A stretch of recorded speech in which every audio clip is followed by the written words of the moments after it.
Hello বন্ধুরা, সবাই কেমন আছেন? আশা করি খুব ভালো আছেন, আর আমিও ভালো আছি। আজ হলো নীলষষ্ঠী, আর নীলষষ্ঠীর উপোস করেছি, সব পুজোর জোগাড়যন্ত্র করে নিয়েছি গুছিয়ে গাছিয়ে।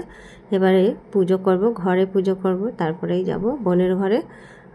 শিব ঠাকুর আছে, মানে ভোলানাথ, তার কাছে সেখানেও যাব পুজো দিতে। তার আগে ঘরে পুজোটা সেরে নিই। ঠাকুরকে আগে স্নান করিয়ে নিই।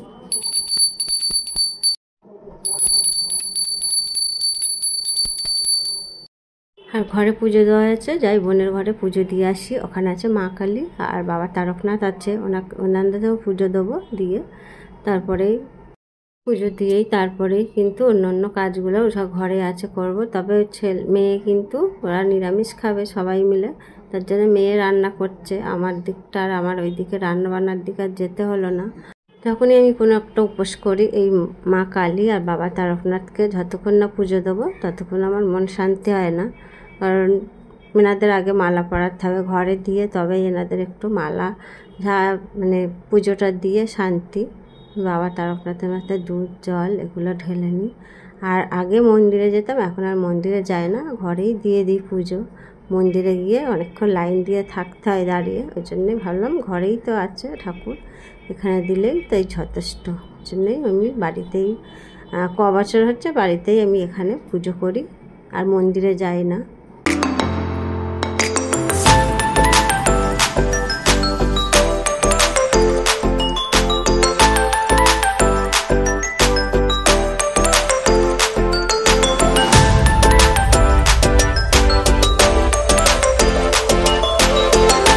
পুজো তো হয়ে গেল, তো এই ঘরেই পুজো দেওয়া হয়ে গেল। আর আজকে দেখুন কত বড় বেলটা পাকা নাকি কে জানে, মনে হচ্ছে কাঁচা না পাকা কে জানে, বেলটা ফাটা।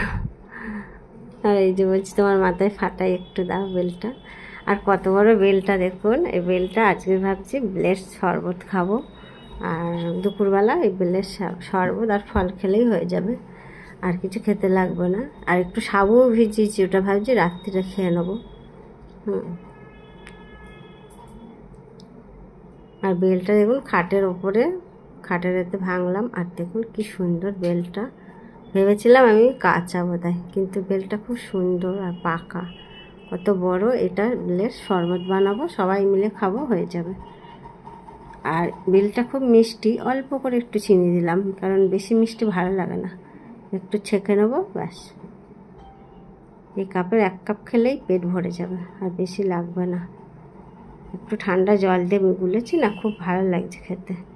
এই যে সবাইকে দিয়ে দিলাম, খেয়ে নিয়েছি। আর একটু শুয়েছিলাম, কি মাথাটা ধরেছে, মেয়েকে বললাম একটু চা বানিয়ে খাওয়া। আজকের আমার কাজের পুরো ছুটি, চা বানিয়েছি 3 জনের জন্য। দেখুন চাটা খুব ভালো হয়েছে,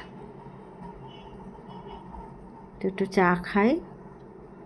একটু শুয়েছিলাম, শুয়ে উঠেই তার দেখছি না খুব মাথাটা যন্ত্রণা করছে, একটু বাম লেগেছিলাম, কিন্তু তাতেও হয়নি। আমার আবার একটু গরম গরম চা খেলে বাম লাগালে তবেই কিন্তু মাথা ব্যথাটা কমবে। আর যখন খুব মাথা ব্যথা হবে তখন আর বাম লাগালেও হবে না, আর চা খেলেও হবে না। চলুন, আর এই যে 2টো পার্সেল এসে, কি অর্ডার দিয়েছে কে জানে, দেখি। ও, এটা টোনার, আর এটা ভালো তো। আর এটা কি সিরাম। আর দেখুন বসে আমরা একটু গল্প করছি। একটু আমি সত্যি কথা বলতে কোনোদিনও মেহেন্দি পরিনি, আজকে ভাবলাম একটু কাজ নেই মেহেন্দি পরি।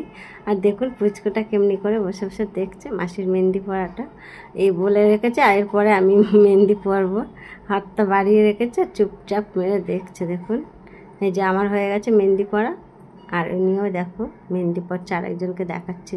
এই দেখুন কি পাকা এখনের বাচ্চা, চুপচাপ মেরে বসে মেহেন্দি পরবে। আগে যেমন বাচ্চাগুলো ছটফট করছে একটু সাজাতে গেলে, এখনের বাচ্চারা কিন্তু সাজাতে গেলে একদম ছটফট করে না, শান্ত হয়ে বসে থাকে। দেখুন।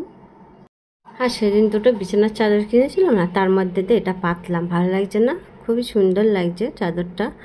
আর দুপুরবেলা এই যে একটুখানি সাবু ভিজিয়েছিলাম, সেটা ভাবছি এখনই খেয়ে নিই, রাত্রে এই খেয়ে শুয়ে পড়বো। একটু কলা মিষ্টি দিয়ে সাবু মাখাটা করব। চলুন, এই খেতে খেতে ভিডিওটা শেষ করছি। আপনারা খুব ভালো থাকবেন, সুস্থ থাকবেন, দেখা হবে নেক্সট ভিডিওতে।